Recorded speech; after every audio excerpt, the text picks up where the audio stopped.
Hello दोस्तों, आपका स्वागत है एक बार फिर मेरे यूट्यूब चैनल एडवांस शिक्षा में। आज मैं लेके आया हूँ आप लोगों के लिए बहुत ही इम्पोर्टेंट वीडियो, जिस पर आज हम डिस्कस करेंगे माइक्रो इकोनॉमी व्यष्टि अर्थशास्त्र के 120 इम्पोर्टेंट एमसीक्यू, जो कि एमए सेकेंड सेमेस्टर के स्टूडेंट के लिए बहुत ही हेल्पफुल होने वाली है। इसके पहले वीडियो में हम पार्ट 1 में और पार्ट 2 में 124 क्वेश्चंस डिस्कस कर चुके हैं। आज आज मैं लेके आया हूँ आप लोगों के लिए माइक्रो इकोनॉमिक्स का पार्ट 3, जिस पर आज हम 120 क्वेश्चन जो हैं तो डिस्कस करेंगे। तो वीडियो में जाने से पहले आपसे रिक्वेस्ट है कि अगर वीडियो आपको अच्छा लगे तो कमेंट करके ज़रूर बताएं और ज़्यादा से ज़्यादा लाइक और शेयर ज़रूर करें, और चैनल को आप सब्सक्राइब ज़रूर करें, जिससे कि आप लोगों तक आने वाले वीडियो आप लोगों तक बहुत जल्द पहुंच सके। तो आइए चलते हैं वीडियो की तरफ। आज का हमारा टॉपिक है एम माइक्रो इकोनॉमिक्स पार्ट 3। इसके पहले पार्ट 1 और पार्ट 2 में अपलोड कर चुका हूं। ये पार्ट 3 है। पार्ट 1 और पार्ट 2 वीडियो की लिंक आपको मेरे डिस्क्रिप्शन बॉक्स पर मिल जाएगी। इन सब वीडियो की आपको अगर पीडीएफ चाहिए तो आप मेरे टेलीग्राम चैनल से जुड़ सकते हैं, जिसकी लिंक आपको मेरे डिस्क्रिप्शन बॉक्स पर मिल जाएगी। तो आइए चलते हैं वीडियो की तरफ से। हमारा 125 नंबर का क्वेश्चन है कि यदि कीमत में कमी के परिणाम स्वरूप मांग में परिवर्तन न हो तो लोच गुणांक निम्न होगा, शून्य होगा। नेक्स्ट क्वेश्चन है ईडी बराबर जीरो का अर्थ होता है कि मांग की लोच पूर्णतः लोचहीन है। नेक्स्ट क्वेश्चन है निम्न में से सबसे कम मांग की लोच किस वस्तु की होती है? नमक की। मांग की आड़ी लोच के सिद्धांत का प्रतिपादन किया था प्रोफेसर मूर ने। बिजली की मांग लोचदार होती है क्योंकि यह मिश्रित उपयोगों में लाई जाती है।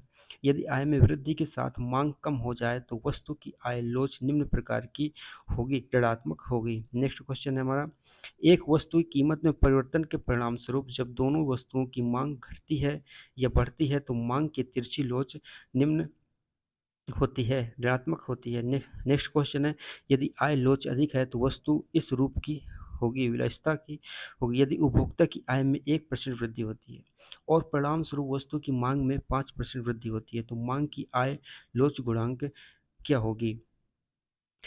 1 होगी। नेक्स्ट क्वेश्चन हमारा प्रकटित अधिमान उपागम का वर्णन इस रूप में करें, दृढ़ क्रम स्थापन के रूप में। नेक्स्ट क्वेश्चन है हमारा प्रकट अधिमान पर आधारित सैमुअल्सन की मांग प्रमेय दर्शाता है धनात्मक आय लोच एवं ऋणात्मक कीमत लोच। नेक्स्ट क्वेश्चन है हमारा सैमुअल्सन की मांग की आधारभूत प्रमेय का आधार है सबल क्रमबद्धता। नेक्स्ट क्वेश्चन है सैमुअल्सन की मांग की आधारभूत प्रमेय की निहित मान्यता है धनात्मक आय की लोच। सैमुअल्सन की मांग की आधारभूत प्रमेय में कौन सा घटक सम्मिलित नहीं है? दुर्बल क्रमबद्धता जो है तो सैमुअल्सन की मांग की आधारभूत प्रमेय में सम्मिलित नहीं है। उत्पादन फलन बताता है। उत्पादन फलन हमें क्या बताता है? उत्पादन की मात्रा तथा उत्पत्ति के साधनों में भौतिक संबंध को उत्पादन फलन बताता है। नेक्स्ट क्वेश्चन है हमारा ऐसे उत्पादन फलन को क्या कहते हैं जबकि अन्य साधन स्थिर तथा एक साधन परिवर्तनशील रहता है? तो ऐसे साधन को हम अल्पकालीन साधन कहते हैं। दीर्घकालीन साधन में क्या होता है? दीर्घकालीन साधन में साधन साधन भी परिवर्तित होते हैं और उत्पादन फलन भी परिवर्तित होता है। नेक्स्ट क्वेश्चन है हमारा जब कुल उत्पादन अधिकतम होता है तो सीमांत उत्पादन शून्य होती है। नेक्स्ट क्वेश्चन है बढ़ते प्रतिफल की अवस्था में मोड़ के बिंदु के बाद टीपी वक्र एक्स अक्ष के प्रति होता है। कैसा होता है? अवनतोदर यानी कॉनकेव होता है। नेक्स्ट क्वेश्चन है हमारा परिवर्तनशील अनुपात के नियम की तीसरी अवस्था एम्पी ऋणात्मक होती है। नेक्स्ट क्वेश्चन ऋणात्मक प्रतिफल की अवस्था में स्थिर साधन की सीमांत उत्पादकता ऋणात्मक होती है, परिवर्तनशील साधन की सीमांत उत्पादकता ऋणात्मक होती है, या ए व बी दोनों सही हैं या उपरोक्त में से कोई नहीं। तो ऑप्शन नंबर हमारा बी राइट आंसर है कि परिवर्तनशील साधन की उत्पादकता ऋणात्मक होती है। नेक्स्ट क्वेश्चन हमारा उत्पादन फलन से अभिप्राय है। उत्पादन फलन से अभिप्राय साधन और उत्पादन की मात्रा के बीच संबंध से होता है। प्रकट अधिमान सिद्धांत के प्रतिपादक थे सैमुअल्सन। नेक्स्ट क्वेश्चन है प्रकट अधिमान सिद्धांत का आधार क्या है? सबल क्रमबद्धता। प्रकट अधिमान सिद्धांत व्यक्त किया जा सकता है दृढ़ क्रम स्थापन तथा शाब्दिक अधिमान पैटर्न से। नेक्स्ट क्वेश्चन है हमारा कि अपूर्ण प्रतियोगिता को किस अर्थशास्त्री ने एकाधिकारिक प्रतियोगिता का नाम दिया है? चैम्बरलिन ने दिया है। नेक्स्ट क्वेश्चन हमारा निम्न में से किस अर्थशास्त्री ने एकाधिकारिक प्रतियोगिता को अपूर्ण प्रतियोगिता कहा है? किसने कहा है? श्रीमती जॉन रॉबिन्सन ने एकाधिकारिक प्रतियोगिता को अपूर्ण अप्रतियोगिता कहा है। नेक्स्ट क्वेश्चन है एक उत्पादन के साधन की मांग होती है, व्युत्पन्न मांग होती है, किसी साधन की सीमांत भौतिक उत्पादकता एमपीपी होती है। एक साधन की परिवर्तनशील मात्रा से स्थिर साधनों को प्राप्त होने वाली आय, अन्य साधन स्थिर रहने पर किसी साधन की मात्रा में परिवर्तन के परिणामस्वरूप कुल भौतिक उत्पादन में जो वृद्धि होती है। तो राइट आंसर हमारा क्या हो जाएगा? ए। नेक्स्ट क्वेश्चन है हमारा किसी साधन का एमआरपी क्या होता है? किसी साधन का एमआरपी हमारा एमवीपी गुणे एमआर होता है। नेक्स्ट क्वेश्चन हमारा निम्नलिखित में से कौन सा अर्थशास्त्री वितरण के सीमांत उत्पादकता सिद्धांत से संबंधित है? JP Clark. नेक्स्ट क्वेश्चन हमारा कि वितरण का सीमांत उत्पादकता सिद्धांत तभी लागू होता है जबकि अर्थव्यवस्था में पूर्ण रोजगार हो, पूर्ण प्रतियोगिता की दशा मौजूद हो, परिवर्तनशील अनुपात का नियम लागू हो। Option number D is the right answer. वितरण की सीमांत उत्पादकता सिद्धांत यह स्पष्ट करता है कि व्यवहारिक फर्म किसी उत्पादन साधन को उसके उत्पादकता के कारण नियोजित करती है। बिल्कुल सही है।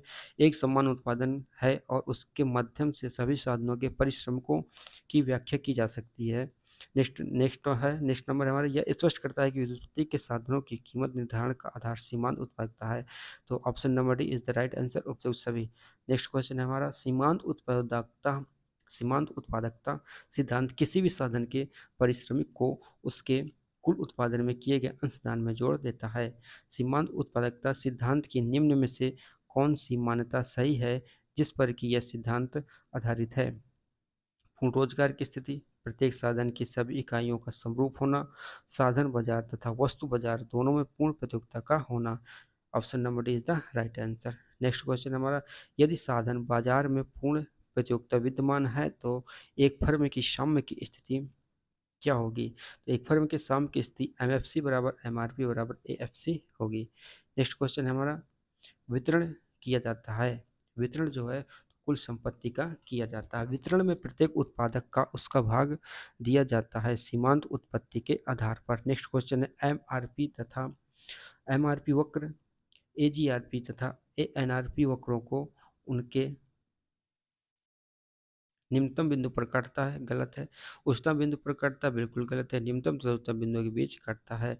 तो हमारा आंसर नंबर डी हो जाएगा। नेक्स्ट क्वेश्चन है हमारा शुद्ध राष्ट्रीय कल्याण की अवधारणा का प्रतिपादन किया था। प्रोफेसर सैमुअल्सन ने शुद्ध राष्ट्रीय कल्याण की अवधारणा का प्रतिपादन किया था। नवीन कल्याणकारी अर्थशास्त्र से कौन संबंधित है? पैरेटो जो है वह नवीन कल्याणकारी अर्थशास्त्र से संबंधित है। नया कल्याणवादी अर्थशास्त्र कल्याण में वितरण संबंधी न्याय के घटक को सम्मिलित करता है।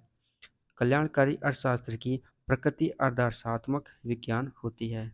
नेक्स्ट क्वेश्चन हमारा सम्मान एवं आर्थिक कल्याण में भेद किया है। सम्मान और आर्थिक कल्याण में पीगू महोदय ने भेद किया है। व्यक्तिगत कल्याण का विचार विषयगत होता है। साधन की स्थानांतरित आय के ऊपर जो भी अतिरिक्त प्राप्त होता है उसे साधन की स्थानांतरित आय के ऊपर जो भी अतिरिक्त प्राप्त होता है उसे आर्थिक लगान कहते हैं। नेक्स्ट क्वेश्चन भूमि भूमि ही उत्पादन का एकमात्र साधन है जिसकी पूर्ति पूर्णतः लोच दर नहीं होती है।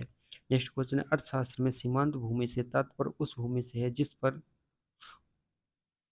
कोई लगान उत्पन्न नहीं होता है। ऊंचा लगान उत्पन्न होता है, समान लगान ही उत्पन्न होता है।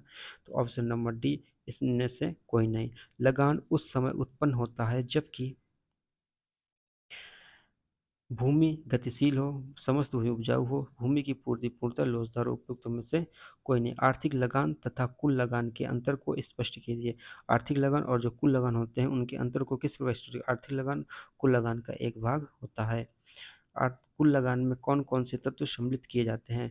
कुल लगान में कौन कौन से तत्व सम्मिलित किए जाते हैं? कुल लगान में भूस्वामी द्वारा जोखिम उठाने का पुरस्कार, भूमि के प्रयोग के लिए दिया गया लगान अर्थात आर्थिक लगान, भूमि सुधार पर लागू लगी पूंजी का तथा परिश्रम का पैसा अर्थात आंसर नंबर डी हमारा राइट आंसर होगा। नेक्स्ट क्वेश्चन हमारा, आभास लगान बराबर होता है, आभास लगान किसके बराबर होता है? आभास लगान हमारा टी आर बराबर टी वी एस होता है। आभास लगान उस समय स्थिर लागत के बराबर होता है जबकि वस्तु की कीमत एसी के बराबर होती है।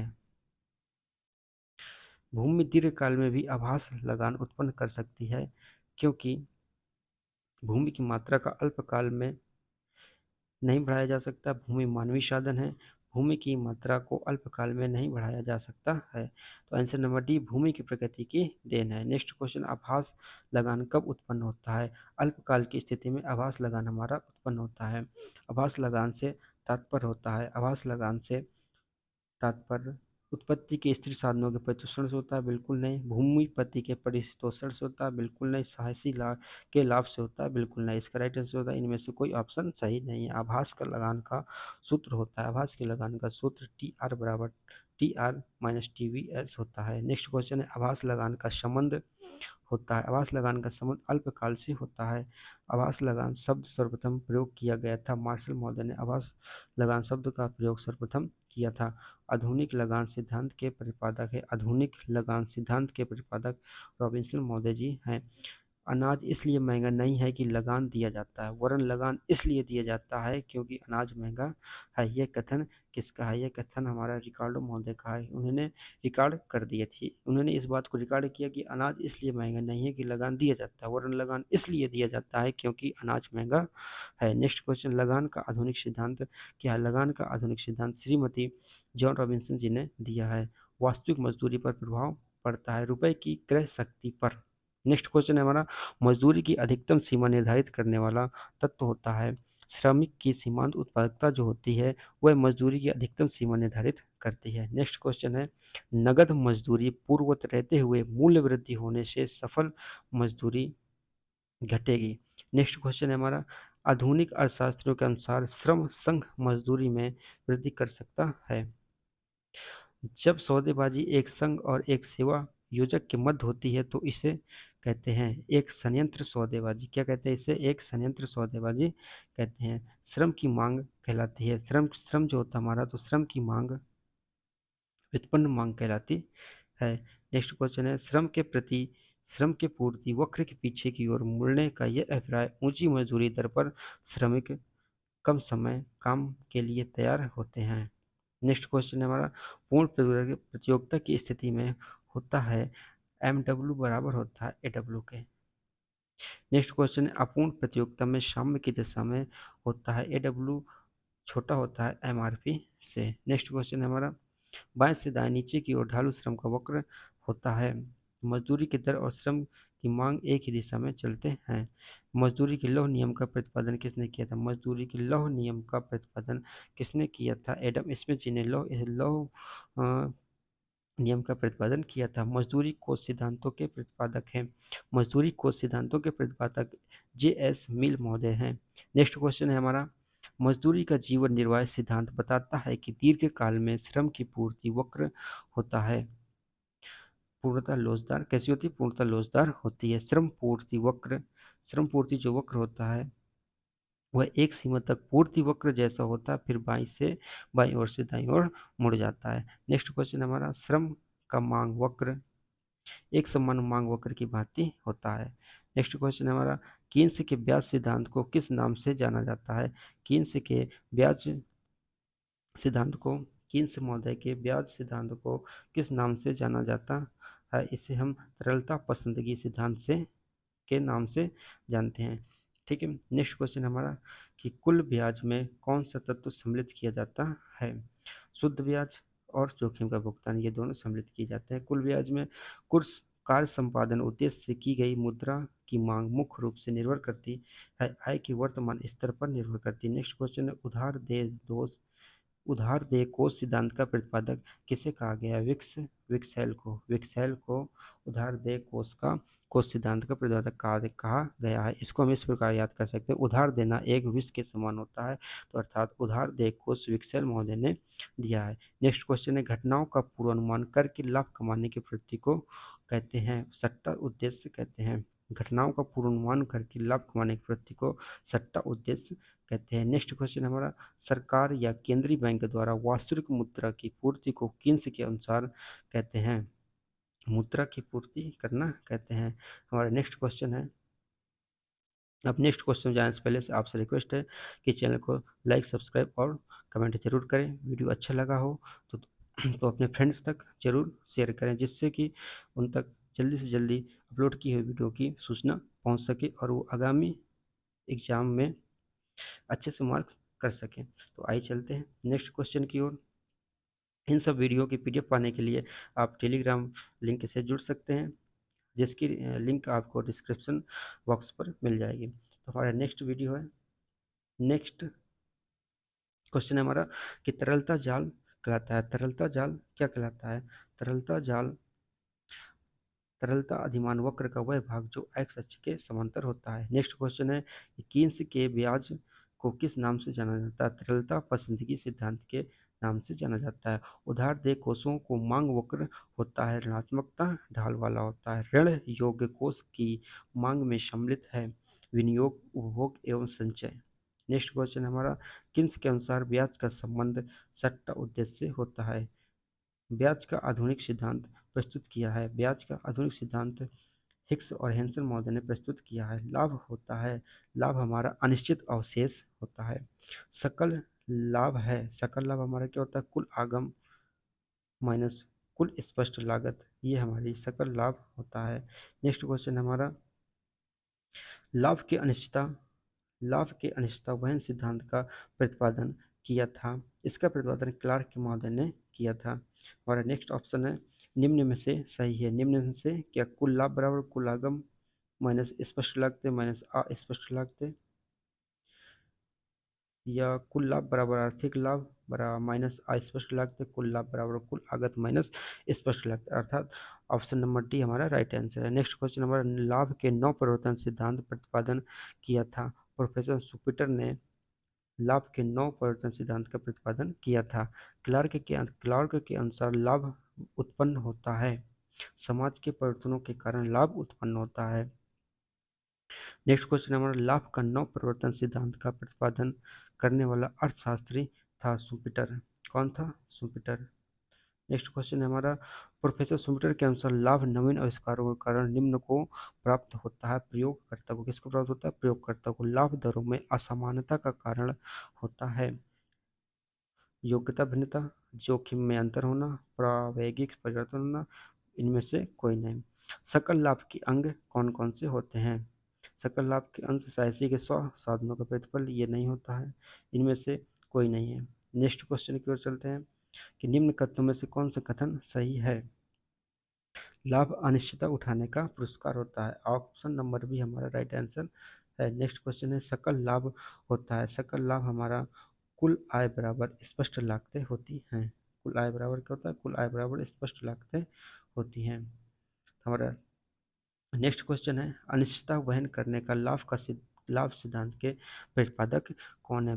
प्रोफेसर नाइट महोदय जो हैं वह अनिश्चितता वहन करने के लाभ के सिद्धांत के प्रतिपादक हैं। हमारा नेक्स्ट क्वेश्चन है, चैम्बरलिन के आधिक्य क्षमता के विस्तार की आलोचना की थी। चैम्बरलिन महोदय के आधिक्य क्षमता के विस्तार की आलोचना काल्डोर ने की थी।